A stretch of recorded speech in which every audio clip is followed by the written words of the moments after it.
Bonsoir et bienvenue à tous. À la une de ce journal, s'achemine-t-on vers un nouveau bras de fer entre le MRC et le pouvoir en place malgré l'interdiction de manifester.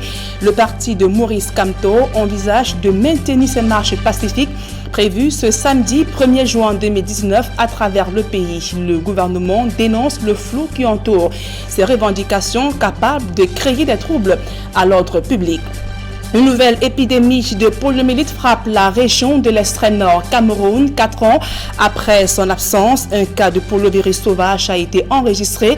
Le corps médical est en alerte. Des campagnes de vaccination sont annoncées pour riposter contre la maladie. Voilà pour le sommaire.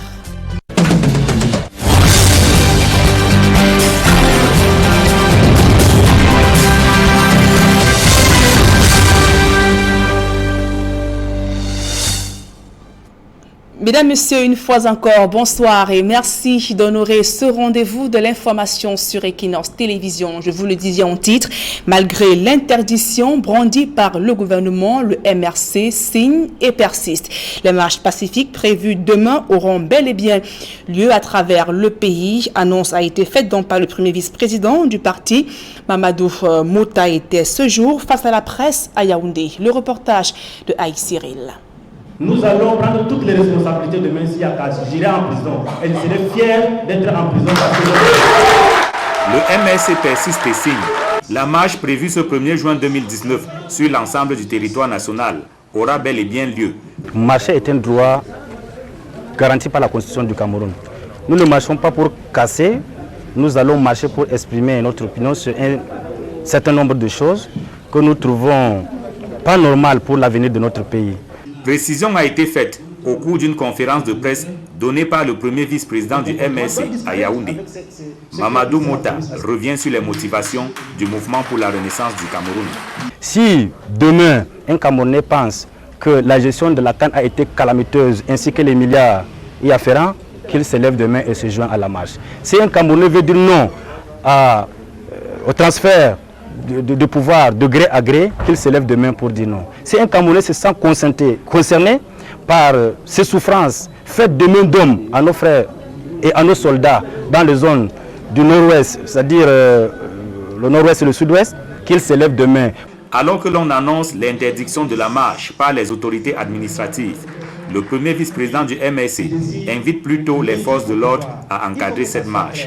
J'appelle le chef de la police et de la gendarmerie à encadrer la marche de demain. Je suis le vice-président du MRC, c'est moi qui gère les affaires courantes. J'assumerai toute ma responsabilité et la rigueur de la loi demain, s'il y a casse, parce que je les assume, mais que le régime assume de protéger les gens qui vont marcher demain. Après plusieurs reports, le MRC fait savoir que cette fois-ci est la bonne.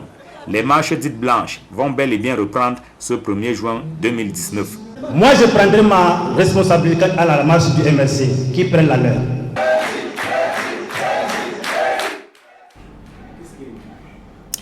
Et sur place à Douala, le sous-préfet de Douala Premier interdit également les manifestations du MRC prévues ce samedi. Dans un communiqué, Jean-Marie Tchakui évoque le caractère séditeux des revendications porteuses de germes de troubles à l'ordre public. Jean-Marie Tchakui précise par ailleurs que les contrevenants s'exposent à des sanctions prévues par la réglementation en vigueur et appelle les forces de l'ordre à veiller au strict respect de cette décision. Un rappel, le parti de Maurice Kamto, à travers cette nouvelle marche pacifique, donc entendent ainsi réclamer la libération de son président, incarcéré depuis plusieurs mois, ainsi que les militants et sympathisants.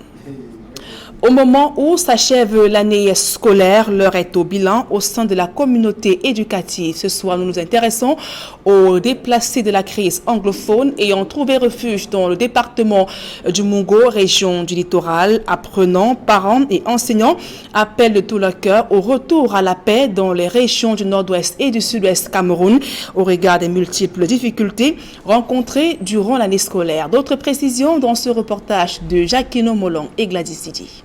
Teloum accueille un nombre considérable de déplacés de la crise anglophone. À l'heure du bilan de l'année scolaire, plusieurs élèves nous confient qu'ils ont eu du mal à terminer leur année dans la sérénité. Certains sont même arrivés en milieu d'année scolaire. L'adaptation n'a pas été facile, tant pour les parents que pour les enfants. Avant qu'on ne vienne ici, c'était très difficile, avec les coups de feu partout. Quand tu t'entêtais à sortir de la maison, on te donnait une fessée et on te renvoyait à la maison. Et même depuis que nous sommes arrivés ici, l'environnement n'est pas favorable. Il fait très chaud. Je souhaite que cette guerre prenne fin et qu'on retourne à Kumba, où je suis né. La vie est très difficile. Depuis que nous sommes arrivés ici, nous sommes perdus. Nous n'avions pas de travail, l'argent, même la nutrition, le logement, payer la maison, c'est très difficile. Là, avec la famille que nous avons, les nourrir, c'est très difficile. Et à Tombelle, nous avions des champs, on allait au champ pour chercher à manger. Mais ici, nous achetons tout. Sans vous mentir, la vie est très difficile ici. Nous souhaitons que le gouvernement mette main sur cette affaire, qu'il y a un dialogue et qu'il y a l'entente. Les responsables d'établissements confient qu'ils ont dû aménager des programmes spéciaux pour les élèves venus des régions en crise. Sans aucun revenu, de nombreux parents n'ont pas pu s'acquitter des frais de scolarité, ce qui a eu des répercussions sur la gestion administrative des établissements. Ce n'était pas facile du tout. À cause du fait que les enfants sont déplacés, les parents n'arrivent pas à payer la scolarité. Certains disent que les champs sont en position de guerre, ils n'arrivent pas à accueillir le cacao et tout ça. Donc malgré qu'on clôture aujourd'hui, on n'a pas encore payé les enseignants et tout ça. Donc l'année scolaire a été tellement difficile. Mettre fin à cette guerre, ce n'est pas un souhait, c'est une prière. Parce que dans les années antérieures, on n'avait pas ces difficultés. Les parents vaquaient à leurs occupations et ils payaient la pension bien. Donc on prie que la guerre s'arrête. La nécessité d'un retour à la paix dans le nord-ouest et le sud-ouest se pose avec acuité. De nombreux secteurs sont paralysés depuis plusieurs années et les conséquences de plus en plus grandes.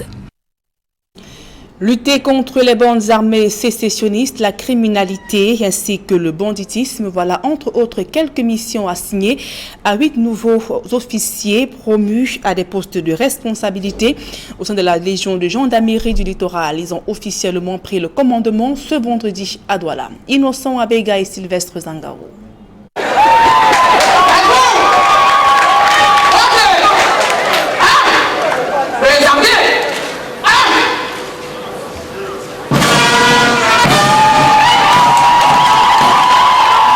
Le capitaine Bangodi Bobé Anne est le nouveau commandant de la compagnie de gendarmerie de l'aéroport international de Douala.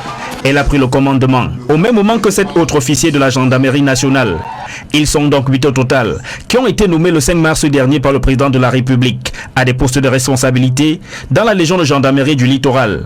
Le lieutenant-colonel Bobom Jean Lambert va assurer le commandement du groupement de gendarmerie territoriale de Douala. Le chef d'escadron Soborsou, Dilmaï Patrick, est le nouveau commandant du groupe d'escadron mobile numéro 2. La compagnie de gendarmerie du port autonome de Douala a son nouveau commandant.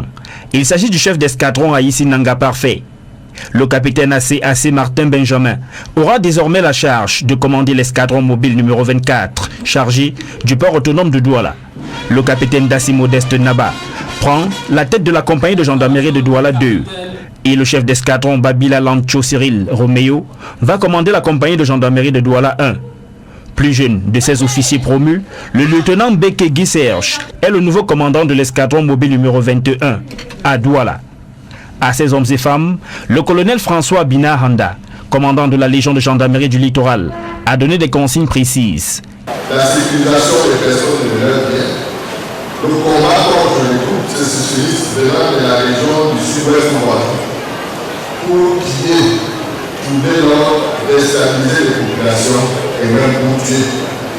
Le but semble ainsi contre le phénomène du grand banditisme et notamment les braquages sous toutes leurs formes qui infectent nos vies et celles de Douala en particulier.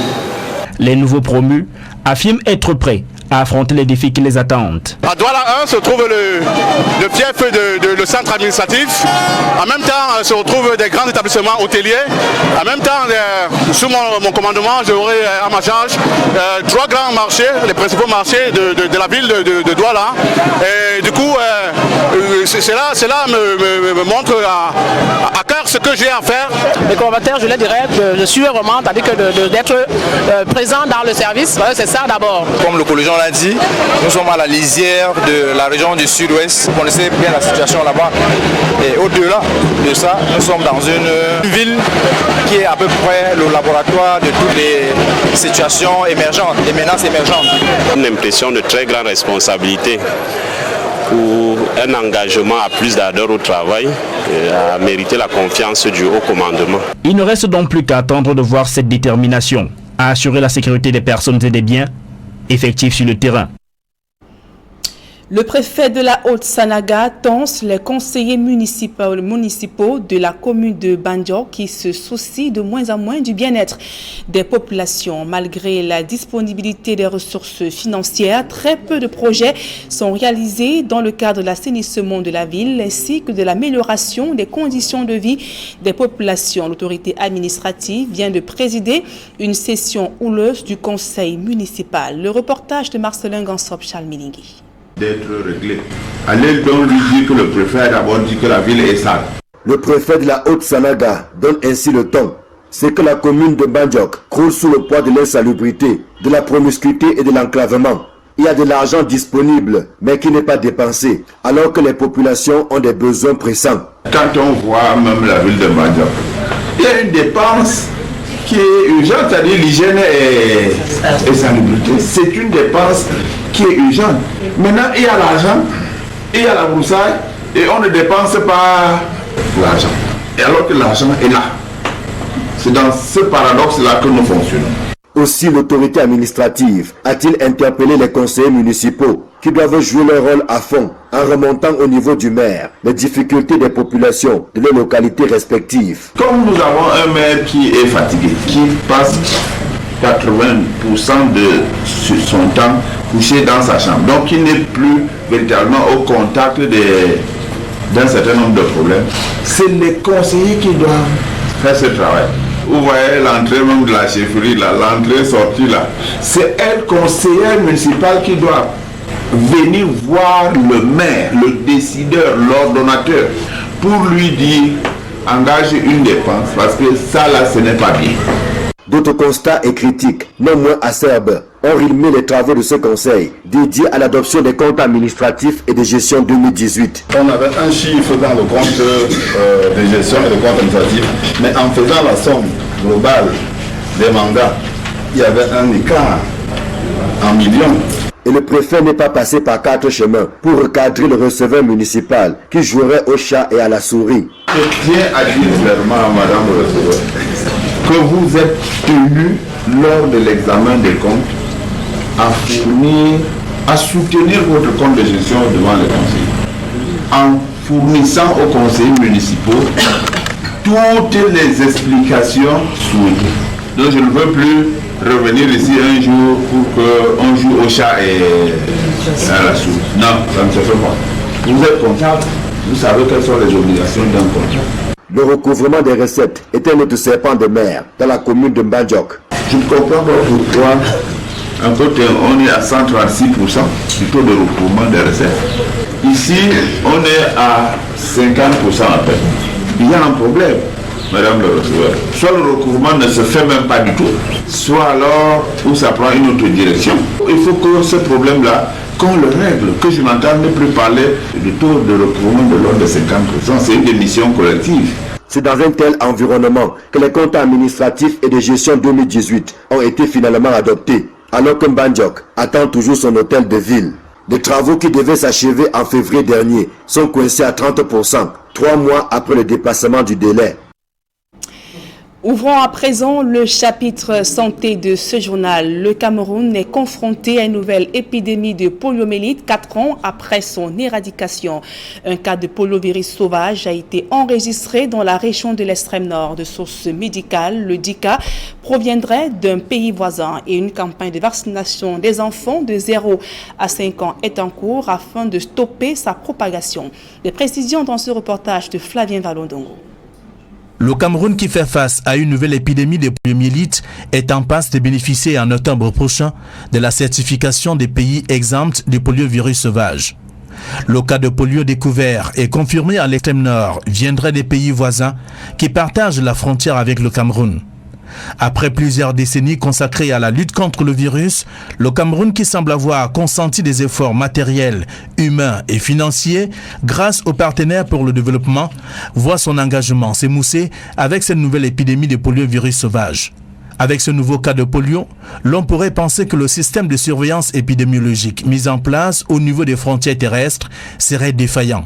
Des multiples campagnes de vaccination des enfants âgés de 0 à 5 ans contre la poliomyélite organisées au Cameroun et de façon synchronisée avec des pays voisins sont-elles vouées à l'échec?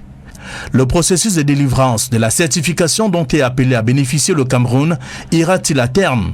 Des questions qui restent jusqu'ici sans réponse. Seulement, le Cameroun dispose de 90 jours pour ratisser l'âge afin de confirmer l'inexistence du virus de la polio sur le territoire.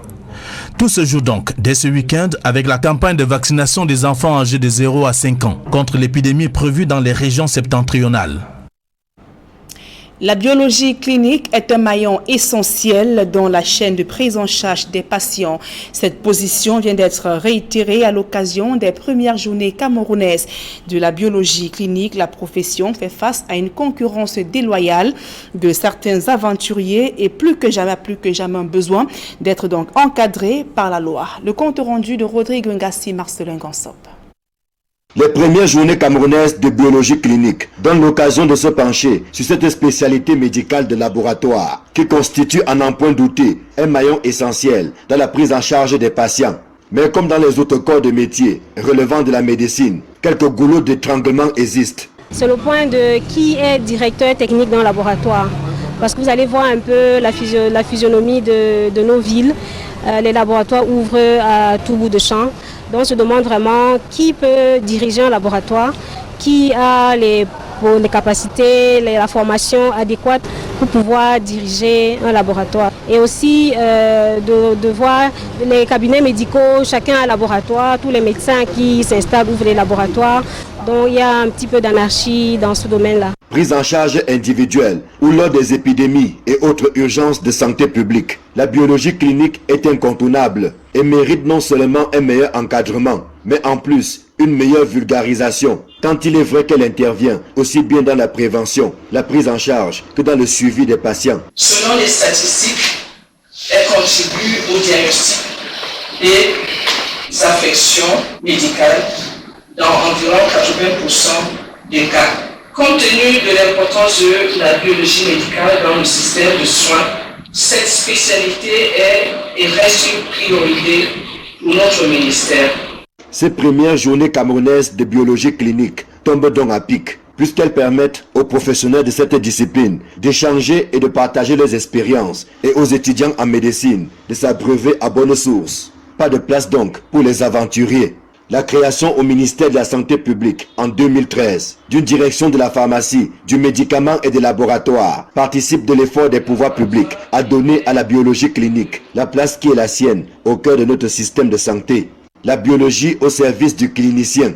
Tel est le thème général de ces premières journées camerounaises de biologie clinique qui en 2 jours ont mis en lumière les bienfaits de cette discipline.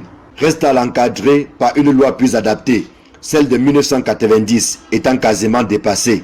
C'est tout le rêve de la Société camerounaise de biologie clinique, créée le 23 août 2007 et qui se bat tant bien que mal à mettre de l'ordre dans ce secteur. L'actualité à l'international, à présent, après avoir passé 2 ans dans un funérarium, la dépouille d'Étienne Tshisekedi est de retour à Kinshasa. Un hommage national lui a été rendu ce jour au stade des Martyrs en présence de plusieurs chefs d'État africains. Importante figure de l'histoire politique de la RDC, Étienne Tshisekedi sera inhumé ce samedi. D'autres précisions avec Eric Ouattat, Julien Berthe-Bissaï. Dans le ciel de l'aéroport international de Ndili à Kinshasa, un oiseau d'acier.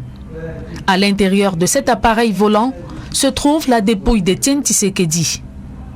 Accueillie par une foule immense, constituée des membres de la famille et autorités religieuses, la dépouille du fervent opposant, recouverte d'un drapeau congolais, reçoit un dernier hommage de son fils, actuel président de la République démocratique du Congo. Le cercueil du fondateur de l'Union pour la démocratie et le progrès UDPS est ensuite conduit dans la capitale au son d'une fanfare, puis exposé au stade des Martyrs. Un moment fort pour les Kinois. Le rapatriement de son corps aujourd'hui, pour nous, c'est une fête et nous reconnaissons ses valeurs aujourd'hui. Maintenant, il est de retour dans son pays. Nous voulons maintenant montrer à la face du monde que non, Étienne Tshisekedi est un esprit. Étienne Tshisekedi, c'est bien lui qui incarnait l'espoir du Congo. La dépouille d'Étienne Tshisekedi, qui reposait dans un funérarium de la capitale belge, faute d'un accord entre sa famille et l'ancien régime du président Joseph Kabila pour son rapatriement, sera inhumé samedi 1er juin en Zélé, une commune située à l'est de Kinshasa. Mesdames et messieurs, c'est avec ce reportage que nous mettons un terme à ce journal. Merci pour votre aimable attention. Dans un instant, le débrief du journal avec Serge Alain Otto et ses invités sur le plateau d'Equinox Soir. Serge Alain. Voilà Nadine, nous allons parler justement, on vient de le voir, le retour de la dépouille. Après 2 ans passés en Belgique, Étienne Tshisekedi Wamulumba a enfin regagné la terre de ses ancêtres. Il a fallu peut-être, on va le comprendre avec nos invités sur le plateau, que son fils soit président pour que sa dépouille puisse rentrer chez lui dans l'ex-Zaïre. On va également parler, Nadine, de ces marches pacifiques qui sont prévues demain malgré l'interdiction de certaines autorités administratives. Nadine Yambou, rendez-vous vendredi 21h, c'est ça? Exactement, Serge Alain. Voilà, Nadine Yambou, comme tous les vendredis, sera avec vous pour illuminer le plateau Equinox Soir. Nadine Yambou, nous on va continuer sur ce plateau en compagnie de nos 4 invités pour Equinox Soir, deuxième partie, le temps du débrief.